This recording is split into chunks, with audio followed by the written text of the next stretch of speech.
Hey guys, I'm Meredith and today I'm going to show you how to put on our Honeyroo Joey Classic. So the first step is you want to put on the waistband. So I like to spin it around so I can see what I'm doing. And you Velcro first up on the natural waist. It's super important that it's up on the natural waist, not on the hip, because if you do too low, then you will not get the full support that our carrier offers, and it'll pull on your back and it just won't be as comfortable as it should be. I'm all legs and no body, so it looks really high on me. All right, then you're going to buckle the waist strap on top, pull to tighten. You'll probably have some extra length here, and you're just gonna roll it up and secure with the elastic band, and I've already got mine done. So the next step is we're gonna buckle our shoulder straps.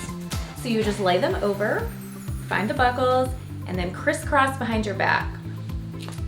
Now the crisscross back is a super cool feature because it just helps distribute the baby's weight evenly, and it doesn't just pull on the top of your back like all the other carriers. So then you are gonna buckle the straps down here on the hip seat, and again you'll have some extra here. You pull to tighten, and then you can roll and secure with the attached elastic, or you can just shove it in here on the go. At this point, you would put baby in and then secure baby.